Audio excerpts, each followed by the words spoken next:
Jadi kalau mau mengurangi resiko kanker, Anda tidak akan dapatkan antioksidan pada daging, nggak dapat. Saya tidak mengajarkan Anda vegetarian ya, karena Islam tidak vegetarian, karena Nabi makan daging. Ya, tidak. Saya pun tidak, saya makan daging. Ya. Tapi kalau imbangan antara daging yang mungkin kalau boleh saya kasih komposisi atau perbandingan ya dominans sayur sama buah daripada dagingnya, gitu. Maka nanti apa yang terjadi, tubuhnya akan memperbaiki diri sendiri. Apalagi tambah dengan 4 hal ini. Coba dalam satu hari 5 lah, bukan 4, 5 hal ini Anda. 5 hal ini baru sekalian usahakan ada dalam makanan Anda tiap hari. Yang pertama asam amino. Asam amino itu contohnya apa? Tadi kan madu, kurma, itu asam amino. Yang kedua apa? Probiotik. Ya, nanti probiotik ini Tabib Roci ini sahabat saya, nanti beliau mungkin sedikit banyak akan cerita apa manfaatnya buat anak-anak.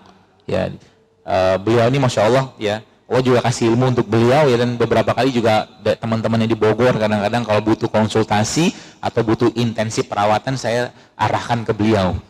Ya, kalau saya arahkan biasanya saya tidak sembarangan ya, karena urusan kesehatan itu harus ada orang yang kompeten menjawabnya, nggak bisa sembarangan.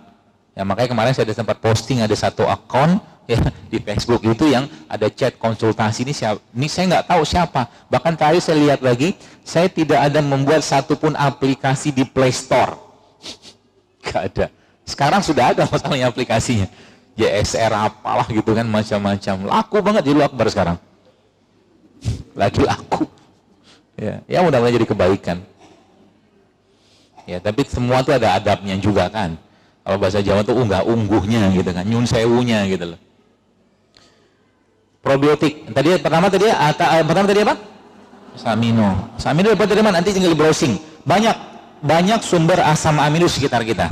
Ada madu, ada kurma, ada air kelapa. Juga asam amino. Ya, seminggu sekali ibu-ibu sekalian coba minum air kelapa. Air kelapanya di blender sama kurma. Termasuk kalau Anda ibu-ibu nih, kalau Anda, saya nggak tahu ya, sebaiknya sih saran saya, sebaiknya kurangilah masak yang bersantan yang dipanaskan. Jadi santannya, jadi saya suka kari, tapi kalau saya bikin kari, sekarang saya requestnya jangan pakai santan. Karena kari itu penuh dengan bumbu. Ya, itu sebabnya kalau Anda perhatikan, yang di tulisan saya terakhir yang tentang testimoni hamil itu, saya tidak ada jualan produk di sana. Yang saya mau angkat itu adalah mari kita kembali ke ciptaannya Allah, itu aja sebenarnya. Yang diminum mereka apa? Detox rahim. Kadang saya juga lupa detox rahim itu apa. Oh, banyak banget postingan. Ada kayu manis, ada apa lagi, ketumbar, macam-macam, nanti tinggal dibaca. Rata-rata yang mereka minum sebagian besar mengandung apa? Kunyit. Ya. Jadi rata-rata ketika mereka menyetop makanan-makanan yang nggak sehat, mulai kembali sama Allah dalam bentuk ibadah, tahajud, puasa, bekam, Allah kasih dengan mudah. Ada yang 7 tahun, 10, kemarin pernah ketemu 20 tahun coba. Bahkan waktu saya kemarin sempat haji itu, subhanallah, ada seorang yang datang ke saya, coba cerita, itu dokternya bilang dia nggak bisa hamil, kata dokternya. Dokter di Jordan. Terus qadarullah akhirnya beliau sempat lihat akun saya Instagram gitu kan, mulai dipraktekkan segala macam, akhirnya praktek kayak begitu, akhirnya lupa sama penyakitnya. Orangnya jadi happy kan, bahagia, syukur segala, kalau mau dikasih kasih aja, akhirnya Allah kasih karena hatinya sudah tenang. Gimana mau dikasih? PCO itu sel ovumnya nggak matang, mau matang kayak gimana, atau mau dibuahin kayak mana sama sperma kalau sel ovumnya nggak matang. Kenapa nggak matang? Karena cemas, karena stres. Wanita zaman sekarang, anak perempuan zaman, terutama anak-anak perempuan, coba lihat, sebagian besar kelas 4 SD sekarang sudah mens. Betul? Semua makanan yang tidak sehat, yang mengalami pengolahan berlebihan, yang ditambahkan dengan bahan-bahan sintetik, pasti akan menyebabkan elektron dalam tubuh kita itu lepas satu. yang kita kenal dengan radikal bebas. Oke, 5 menit lagi ya. Probiotik.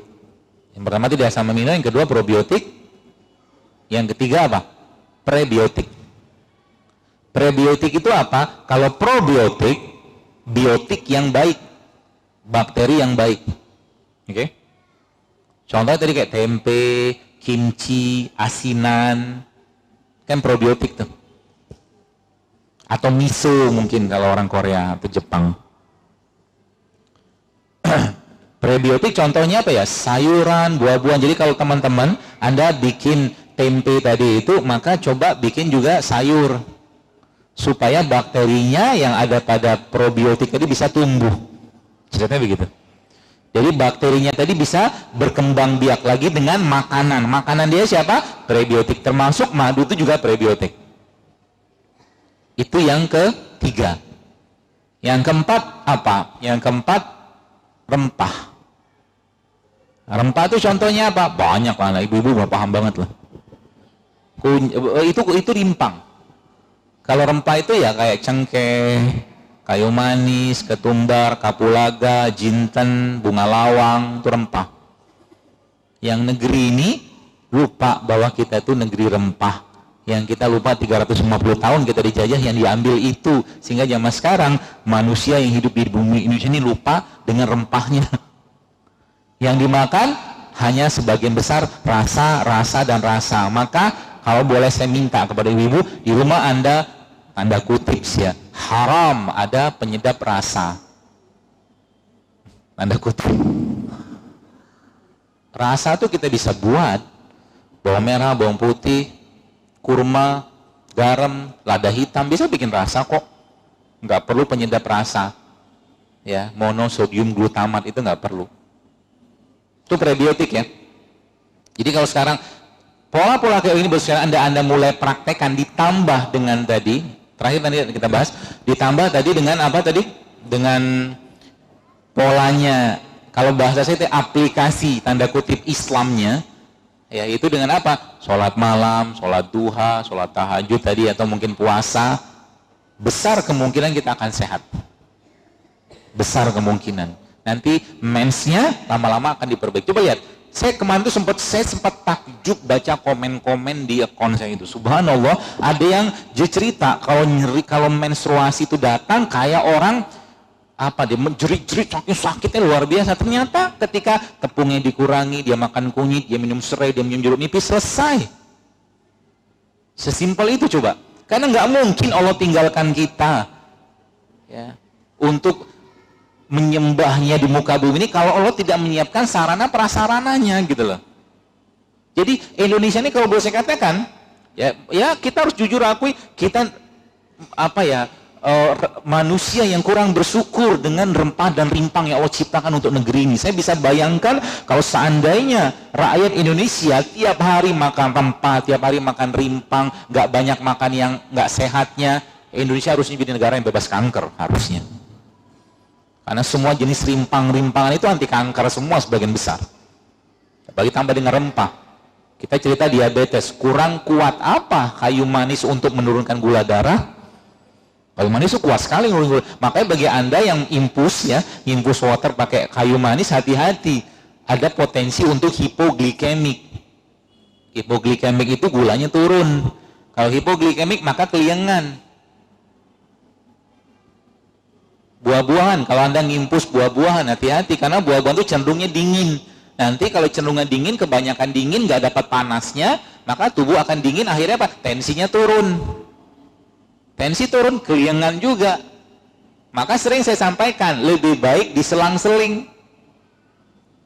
Rempah, rimpang, sayur, buah, rempah, rimpang, dikit-dikit aja, nggak usah banyak-banyak gitu loh. Ya. Boleh Anda seduh atau boleh Anda infus kayak begitu. Prebiotik. Jadi tadi apa? Pertama asam amino, yang kedua probiotik, prebiotik, rempah, terakhir rimpang. Rimpang itu apa? Rimpang itu tumbuhan yang batangnya ada di tanah. Itu definisinya lah kurang lebih. Nanti lihat di dalam kurang lebih saya nggak itu. Jadi rempah itu Tapi rimpang itu adalah tumbuhan yang dia punya batang, tumbuhnya dalam tanah.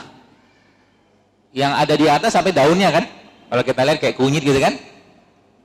Disitulah sebenarnya, kalau bahasa saya menggunakan pepatah, di mana bumi dipijak, di situ langit dijunjung. Indonesia itu kaya dengan itu. Apalagi kalau Anda dapatkan rimpang-rimpang yang tumbuhnya di bawah kaki-kaki gunung aktif. Itu kandungan gizinya itu jauh luar biasa, Bapak sekalian. Ya. Banyak kan contohnya apa? Ya kunyit, ya jahe, ya lengkuas, ya kencur, ya temulawak, banyak banget. Ya, itulah obatnya kita. Makanya orang tua kita zaman dulu yang minum begituan awet. Anaknya banyak. Gampang melahirkan. Gitu loh. Pagi-pagi mereka makan ubi rebus, singkong. Kayak orang-orang Jawa Barat, orang Bogor ya lah. Ya zaman dulu ya. Jahe, ya, dia minum jahe, wedang, gitu-gitulah yang sederhana gitu loh. Gak banyak minyak, gak banyak lemak, dari minyak-minyakan tadi gak banyak gula. Tehnya tawar, minumannya pagi-pagi, makanan pagi-pagi, makan makanan yang tanpa minyak, rebus-rebusan gitu loh. Terbukti kan? Anaknya banyak. Gampang lahiran, nggak ada cerita episode menstruasi jerit-jerit karena kesakitan. Mana ada ceritanya ibu kita zaman dulu, karena makanannya sehat, jadi makan gitu-gitu terus gitu kan. Jadi nggak ada ceritanya, ya, nggak ada ceritanya. Jadi kalau Anda tanya sama saya, kunyit itu aman nggak? Kalau Anda tanya sama saya itu, ya, tolong lihat. Dari zaman dulu Indonesia kenal dengan jamu, adakah orang keracunan kunyit? Itu. Terus Anda lihat lagi, banyak nggak zaman sekarang orang keracunan atau alergi antibiotik? Pertanyaannya, yang menciptakan kunyit siapa? Yang menciptakan, yang membuat antibiotik siapa? Manusia. Orang zaman sekarang mempertanyakan ciptaannya Allah. Ini masalah.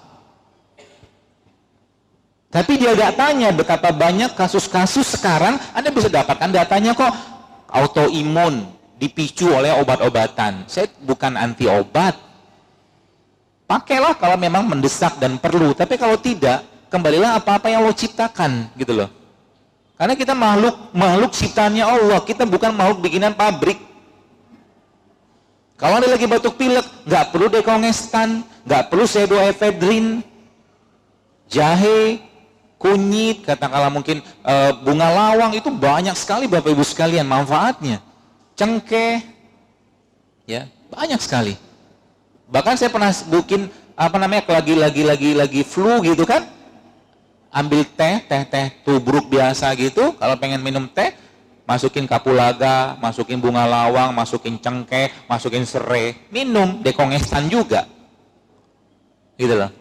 Ribet mungkin bagi sebagian orang, tapi orang kalau sudah merasakan seninya, lebih baik kayak begituan daripada minum pseudoephedrine yang jantungnya berdebar. Kan obat-obatan flu begitu, efek sampingnya. Bahkan barusan saya baca kemarin ada satu rilis penelitian, itu subhanallah ternyata paracetamol yang dimakan oleh ibu-ibu dalam kondisi hamil, terus-menerus banyak makan paracetamol, ternyata itu menjadi salah satu biang pemicunya anak autis. Paracetamol coba. Maka hati-hati dengan obat-obatan, bijak dengan obat-obatan. Kalau nggak perlu, jangan. Silakanlah tanya sama orang-orang farmasi itu. Ya. Saya nanti dibilangnya anti obat, bukan. Tapi mari kita bijak gitu loh. Kalau nggak penting, jangan pakai. Maka mulai sekarang, saran saya jangan sering-sering cheating. Supaya badannya lebih cepat menyerap, ya, produk-produk alami ketika sakit. Jadi lagi batuk pilek, lagi pusing, lagi demam, minum jahe, turun gitu loh. Nggak lama dibandingkan dengan orang yang memang hari-harinya nggak sehat badannya dengan makan-makan yang tidak sehat.